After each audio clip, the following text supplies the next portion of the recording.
Bismillahirrahmanirrahim. Ketahuilah bahwa lisan itu amat besar bahayanya. Tidak ada orang yang bisa selamat darinya kecuali dengan diam. Oleh sebab itulah agama memuji sikap diam, bahkan menganjurkannya.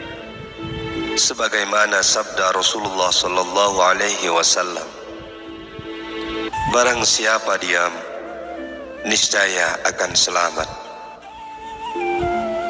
Dalam sabdanya yang lain, diam adalah kebijaksanaan dan sedikit orang yang mampu melakukannya.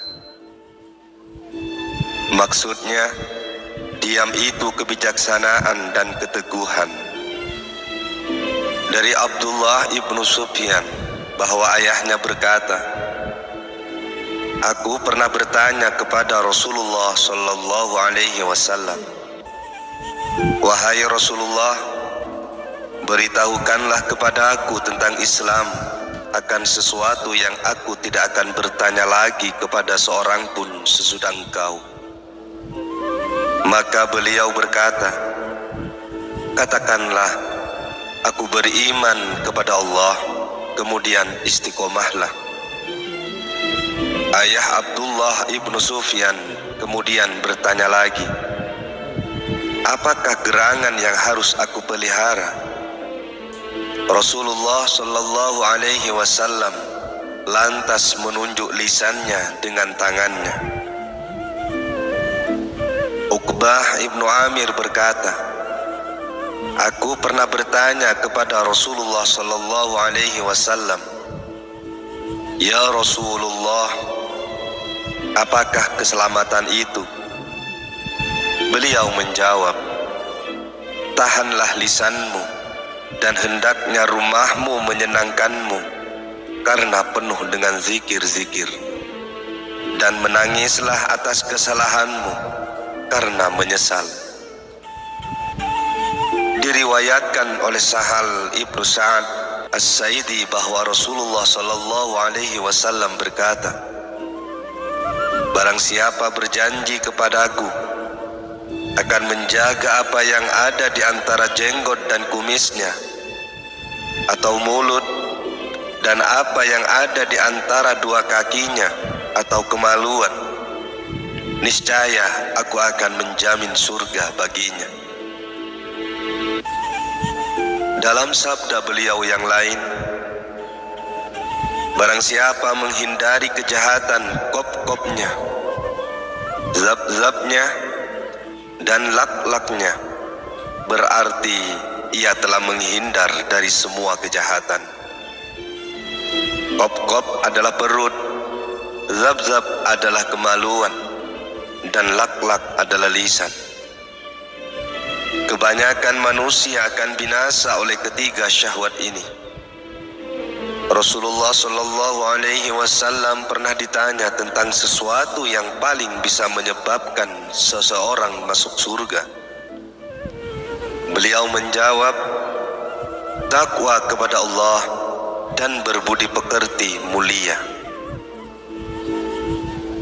Ketika beliau ditanya tentang sesuatu yang paling bisa menyebabkan seseorang terjerumus ke jurang neraka, maka beliau mengatakan, dua lubang, yaitu mulut dan kemaluan.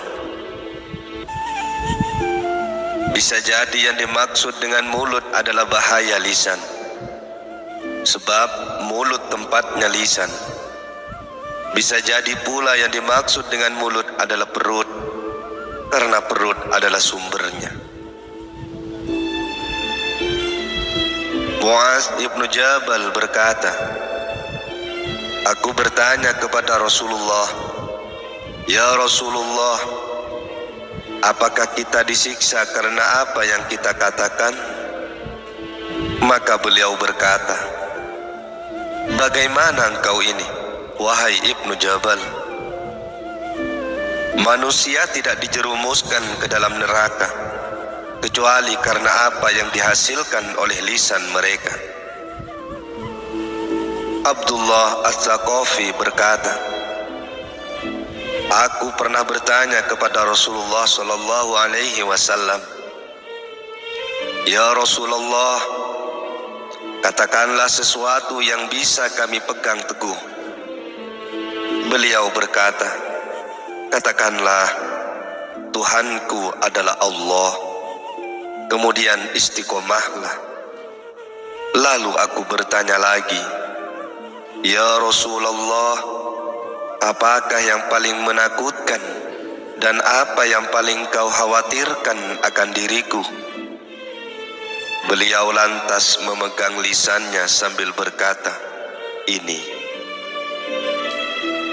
Dalam suatu riwayat disebutkan bahwa Muaz pernah bertanya kepada Rasulullah sallallahu alaihi wasallam, "Ya Rasulullah, perbuatan apakah yang paling utama?" Beliau mengeluarkan lisannya, lalu meletakkan jari-jari di atasnya. Maksudnya, perbuatan yang paling utama adalah menjaga lisan. Diriwayatkan oleh Anas ibnu Malik bahwa Rasulullah sallallahu alaihi wasallam berkata, iman seorang hamba tidak akan lurus hingga hatinya lurus. Hatinya tidak akan lurus hingga lisannya lurus. Dan orang yang tetangganya tidak aman dari kejahatannya tidak akan masuk surga. Rasulullah sallallahu alaihi wasallam berkata, barang siapa ingin selamat, hendaknya membiasakan diam. Diriwayatkan dari Sa'id ibnu Jubair bahwa Rasulullah sallallahu alaihi wasallam berkata, apabila anak cucu Adam bangun di waktu pagi, maka semua anggota tubuhnya berpesan kepada lisannya dengan berkata, takutlah kepada Allah demi kami, karena jika engkau lurus atau baik, niscaya kami juga lurus atau baik.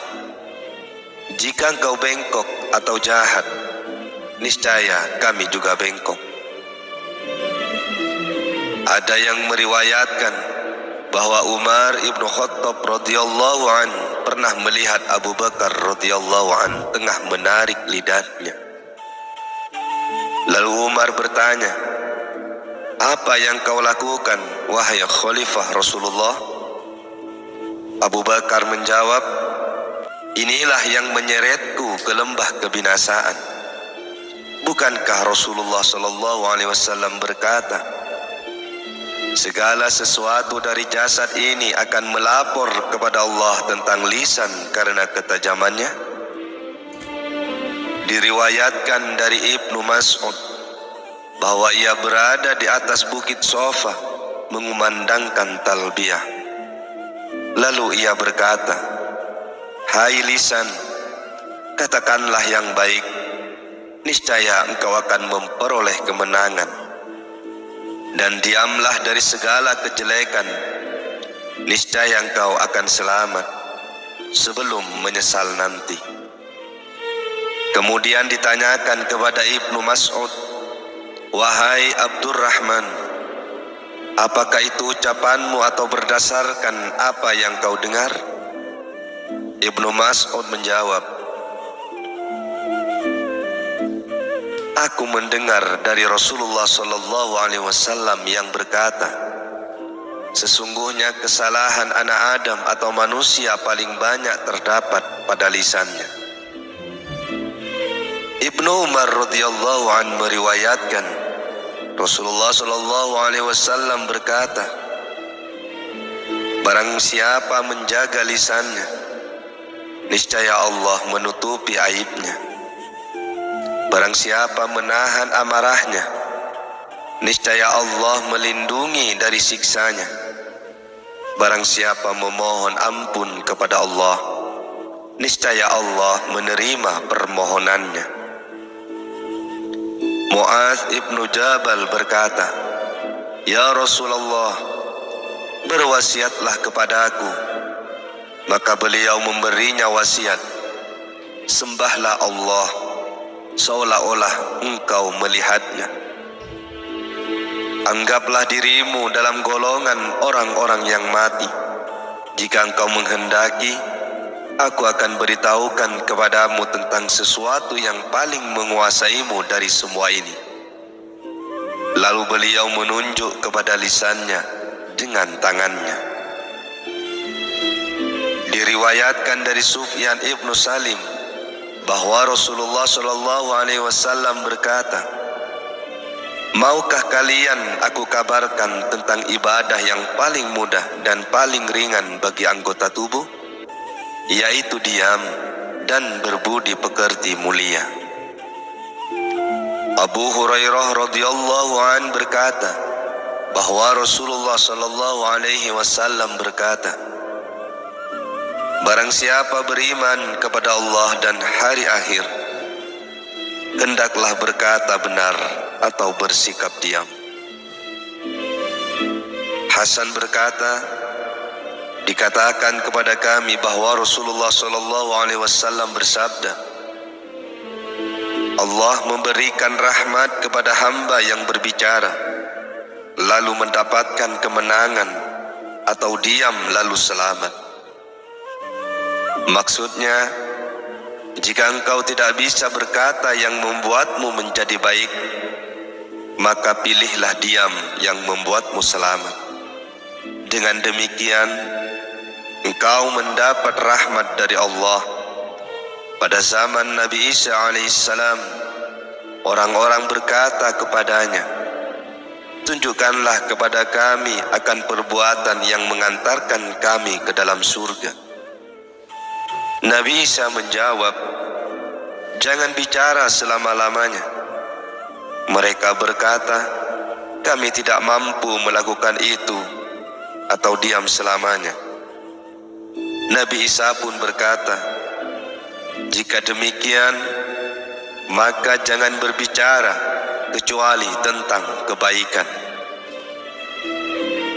Nabi Sulaiman ibnu Daud berkata, "Jika ucapan adalah perak, maka diam adalah emas."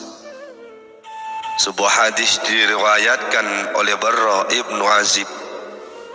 Katanya, orang Badui datang kepada Rasulullah SAW lalu berkata, "Tunjukkan kepadaku akan perbuatan yang mengantarkan aku ke dalam surga." Rasulullah SAW lantas berkata, "Berilah makan orang-orang yang lapar, berilah minum orang yang dahaga, perintahkanlah untuk berbuat kebaikan, dan cegahlah dari perbuatan mungkar. Jika engkau tidak sanggup, maka tahanlah lisanmu, kecuali untuk kebaikan." Rasulullah SAW bersabda, "Tahanlah lisanmu, kecuali untuk kebaikan. Dengan demikian, engkau dapat mengalahkan syaitan." Rasulullah SAW bersabda, "Allah berada di sisi lisan orang yang berbicara, maka bertakwalah orang yang mengerti apa yang ia katakan." Dari Abu Hurairah, Rasulullah SAW bersabda, "Apabila kalian melihat seorang mukmin yang pendiam lagi berwibawa, maka dekatilah dia. Sesungguhnya dia akan menyampaikan hikmah kepada kalian." Dari Ibnu Mas'ud bahwa Rasulullah SAW bersabda, "Sesungguhnya lisan seorang mukmin itu berada di belakang hatinya. Apabila hendak mengatakan sesuatu, ia mempertimbangkan dengan hatinya, kemudian ia ucapkan dengan lisannya. Adapun lisan orang munafik itu ada di depan hatinya. Apabila ia menginginkan sesuatu, ia ucapkan dengan lisannya tanpa mempertimbangkannya dengan hati." Nabi Isa alaihissalam berkata, ibadah itu ada 10 bagian. 9 bagian terdapat pada sikap diam, sedangkan 1 bagian terdapat pada menjauhi manusia. Maksudnya, menghindari bergaul dengan orang lain untuk hal-hal yang tidak berguna, apalagi yang berdampak negatif. Rasulullah Shallallahu Alaihi Wasallam bersabda, barang siapa banyak bicara, niscaya banyak kesalahannya. Barang siapa banyak kesalahannya, niscaya banyak dosanya. Dan barang siapa banyak dosanya, maka neraka lebih utama baginya. Diriwayatkan bahwa Abu Bakar radhiyallahu an pernah meletakkan batu kerikil di mulutnya untuk mencegah dirinya dari berkata-kata. Lalu ia menunjuk lisannya sambil berkata, inilah yang menjerumuskan aku ke lembah kenistaan. Abdullah ibnu Mas'ud berkata, demi Allah yang tiada Tuhan selain Dia, tiada sesuatu yang lebih perlu untuk dipenjara lama-lama daripada lisan. Hasan berkata, orang yang tidak bisa menjaga lisannya berarti tidak memahami agamanya. Al-Auza'i berkata, Umar ibnu Abdul Aziz menulis surat kepada kami yang sebagian isinya adalah, barang siapa ingat mati, niscaya ia rela dengan sedikit bagian dari dunia ini. Barang siapa memperhatikan ucapannya dibanding perbuatannya, niscaya ia akan mengurangi ucapannya hanya untuk hal-hal yang bermanfaat baginya. Sebagian sahabat berkata, diam dapat mengumpulkan 2 keutamaan bagi seseorang, keselamatan dalam agamanya dan dapat mengenal temannya dengan baik. Muhammad ibnu Wasi berkata kepada Malik bin Dinar, wahai Abu Yahya, menjaga lisan itu lebih berat bagi manusia daripada menjaga uang. Yunus ibnu Ubaid berkata, setiap aku melihat orang yang lisannya baik, maka seluruh perbuatannya baik pula. Hasan berkata, sekelompok orang berbicara di sisi Muawiyah, sedangkan Al-Ahnaf ibnu Qais diam saja. Lalu Muawiyah bertanya, mengapa engkau tidak berbicara, wahai Abu Bahar? Ahnaf menjawab, jika aku berdusta, aku takut kepada Allah. Jika aku berbicara apa adanya, aku takut kepadamu. Abu Bakar ibnu Iyas berkata, 4 raja berkumpul. Mereka terdiri dari Raja India, Raja Cina, Kisra atau Raja Persia, dan Kaisar Romawi. Salah seorang dari mereka berkata, aku menyesal atas apa yang telah aku katakan, dan aku tidak menyesal atas apa yang tidak aku katakan. Raja yang lain berkata, jika aku mengucapkan kata-kata, maka kata-kata itu menguasaiku dan aku tidak mampu menguasainya. Jika aku tidak mengucapkan kata-kata itu, maka aku mampu menguasainya dan ia tidak mampu menguasai aku. Raja yang ketiga berkata, aku heran pada orang yang berbicara. Jika ucapannya itu kembali kepadanya, maka ucapan itu membahayakan dirinya. Jika tidak kembali, maka ucapan itu tidak berguna baginya. Raja yang keempat berkata, aku lebih mampu menolak apa yang tidak aku katakan daripada apa yang telah aku katakan.